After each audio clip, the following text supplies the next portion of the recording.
Hi friends, welcome to Pallavi TV.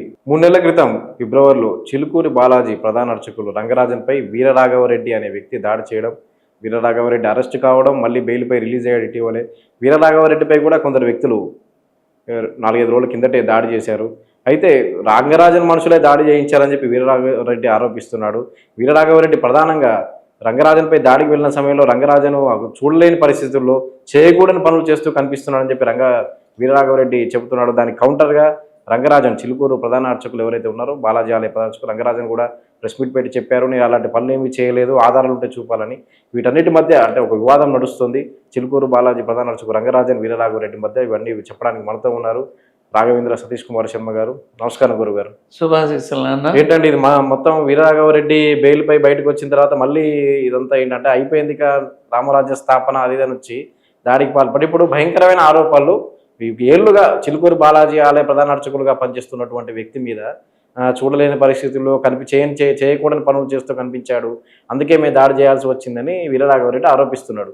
దానికి కౌంటర్గా ఈయన కూడా చెప్పాడు, అలాంటివి ఏమీ చేయలేదు, నేను నన్ను దాడి చేసిన దానికంటే ఇలాంటి మాటలు ఇంకా ఎక్కువ బాధిస్తున్నాయని రంగరాజన్ బాధపడుతున్నారు. ఏంటిది పరిస్థితి? నీకు చెప్పేది ముందు, సీతమ్మ కొడుకుగా నారసింహుడి బిడ్డగా నేను ఒకనాడు చెప్పా, కంటెంట్లకి ఏం లోటు లేదు నాన్న, కొత్త కొత్త కంటెంట్లు వస్తూనే ఉంటాయి అని చెప్పానా? చెప్పారు. ఇది కూడా అంతే. ఏమిటి నా పొందా వాడు చెప్పడం, దాని మీద మళ్ళీ మనం ఇక ఒక మాట చెప్తా వినండి. రామరాజ్యం అసలు వీడి బొంద త్రేతాయుగం నాటి రామరాజ్యం, కలియుగం ఎలా ఉంటుంది?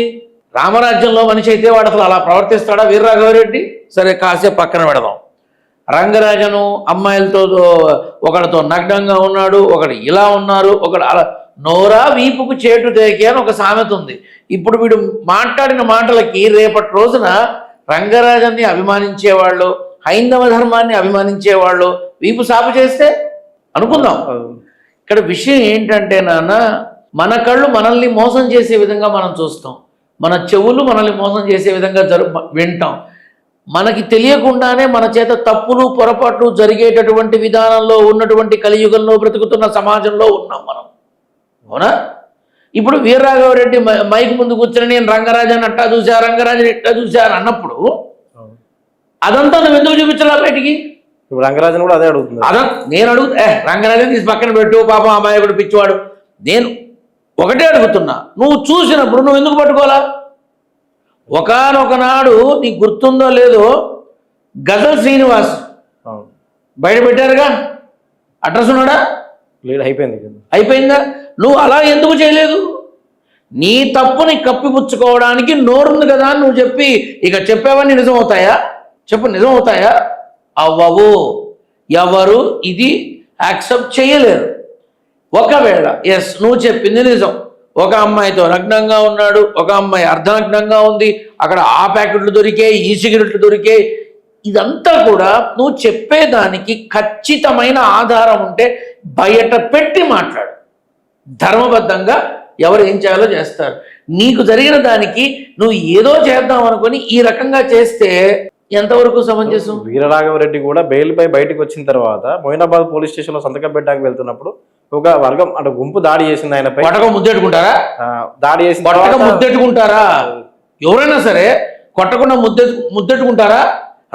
అనుకుందాం, చిలుకూరులో ఉన్నటువంటి మన బాలాజీ దేవస్థానానికి సరౌండింగ్స్లో ఉన్నటువంటి వాళ్ళు కావచ్చు, రంగరాజన్ గారి ద్వారా మంచి చెడు తెలుసుకొని పెళ్లి పేరంటాలు చేసిన వాళ్ళు కావచ్చు, మరే ఇతర హైందవ సోదరులు కావచ్చు, కడుపు మండదా? ఊరుకుంటారా? చేసేప్పుడు నువ్వు మాట్లాడు, విత్ ఎవిడెన్స్ నువ్వు మాట్లాడు, అది ధర్మబద్ధంగా ఉంటుంది. ఇదేమన్నా రాజకీయమా? ఒక మనిషికి సంబంధించిన జీవితం, నువ్వు ఎలా మాట్లాడతావు? అనుకుందాం, ఓకే నువ్వు శ్రీరామచంద్రుడివే, నువ్వు రామరాజ్యంలో పుట్టినవాడివే అనుకుందాం. అన్నీ ఎప్పుడైతే వీడు దొరికాడో అప్పుడు నువ్వు పట్టుకొని బాహ్య ప్రపంచానికి చూపించాలి కదా. సరే, మీరు ఒక్కసారి ఆ గతంలోకి వెళ్ళి ఆ వీడియో చూడండి. వీడు వేదాల గురించి మాట్లాడటం, వేదాలు పఠించడం, ఆ రంగరాజన్కి సంబంధించి కొన్ని విషయాలు మాట్లాడటం, ఇలాంటివి జరిగాయి ఆ వీడియోలో. అంతే తప్ప ఈ అమ్మాయిల టాపిక్ రాలేదు, ఈ ప్యాకెట్ల టాపిక్ రాలేదు, ఏ రకమైనటువంటి విధానంలోనూ ఏమీ ఇవ్వలేదు వాడు. ఆ దాడికి ముందు ఏం చేస్తారంటే అన్య మతస్థులు వస్తున్నారు, రామరాజ్య స్థాపన దాడి మీరు ఆ వీడియో ఒక్కసారి వెనక్కి వెళ్ళండి, నేను ఖచ్చితంగా మాట్లాడతా. నేను ఎవరికి భయపడేలేదు, చచ్చేది లేదు. ఆ వీడియోలో ఇలా నగ్నంగా అమ్మాయిలతో ఉన్నారు రంగరాజును, అందుకే మేము పట్టుకున్నాము, వాళ్ళకి మేము బట్టలు ఇచ్చి కట్టుకోమని చెప్పాము, ఇదిగో చూడండి వాళ్ళ మొహాలు మేము చూపించము, వాళ్ళ జీవితాలు మేము కాపాడాలి, ఇదిగో రంగరాజన్ చేతిలో నలిగిపోయిన పువ్వులు చెప్పచ్చుగా. ఆ వీడియోలో ఏదన్నా ఉందా? ఈ అమ్మాయిల టాపిక్ ఉందా? ఇలా పడుకున్నాను మేము చూసాము అనే మాటలు వచ్చాయా? ఈ పాకెట్లో వాడు నా పిండాకుడు ఇవన్నీ ఏమైనా వచ్చాయా? ఉన్నాయా? అందులో ఉన్నా. మీరు గత వీడియోలో చెక్ చేయండి. అప్పుడు ఎందుకు మాట్లాడలే వీడు, ఇప్పుడు ఎందుకు మాట్లాడుతున్నాడు? మరి ఇప్పుడు ఇవన్నీ ఆ రోజు ఉన్నప్పుడు అంటే జైల్లోకి వెళ్ళి కూర్చొని హోంవర్క్ చేసి సలహాలు తీసుకొని ఏ రకంగా చెబితే మన మాట నెగ్గుతుంది అని ఆలోచించి మాట్లాడుతున్నావా నువ్వు? నేను ఒకటే అడుగుతున్నా. మనం ఏదైనా మాట్లాడచ్చు, స్వేచ్ఛ హక్కు మనకుంది, భావ ప్రకటన హక్కు మనకుంది, కానీ కొన్ని చెప్పేటప్పుడు జాగ్రత్తగా ఉండాలి. సొసైటీ చూస్తోంది, సమాజం చూస్తోంది, గమనిస్తోంది. ఏదో ఒకరోజు దానికి సమాధానం చెప్పాల్సిన బాధ్యత మనకు ఉంటుంది, అవునా? ఆ రోజు రంగరాజన్ని కింద కూర్చోబెట్టి వీడి మూక అంతా కూర్చోబెట్టి మాట్లాడిన మాటల్లో ఇవాళ వీడు మాట్లాడే మాటలు ఉన్నాయా? I'm questioning everyone. ఉన్నాయా? మీ దాంట్లో కూడా చూశారుగా, ఉన్నాయా ఏమన్నా? మరి ఇప్పుడు ఎందుకు మాట్లాడుతున్నాడు? ఎందుకు వీరరాఘవరెడ్డి రంగరాజన్ టార్గెట్గా ఇవన్నీ మాట్లాడుతున్నాడు? ఎందుకు అంటే రంగరాజన్ అంటే ఒక ఐడెంటిటీ కోసం చేసే ప్రయత్నంలో చతికిల పడిపోయాడు. ఇప్పుడు త్రేతాయుగంలోటి రామరాజ్యం కలియుగంలో ఎలా ఉంటుంది? నీకు ఉండదు. నేను ఖచ్చితంగా చెప్తున్నా. పాలక పక్షం మీద ప్రతిపక్షం, ప్రతిపక్షం మీద పాలక పక్షం తిట్టి పుట్టలుగా కామెంట్ చేసుకున్నంత కాలం ఒక్కటే గమనించండి, వీఆర్ ఇన్ కలియుగం. రామరాజ్యం అంటే ఏమిటి? అసలు ఎన్నికలు ఉంటాయా? ఏకచక్రాధిపత్యం ఉంటుంది. తెల్లారు లేస్తే పుట్టెడు పార్టీలు పుట్టుకొస్తున్నాయి, అడ్రస్ లేకుండా పోతున్నాయి, విలీనం అయిపోతున్నాయి. ఇండిపెండెంట్గా నిలిచిన వాళ్ళు డబ్బు తీసుకొని డ్రాప్ అయిపోతున్నారు కదా?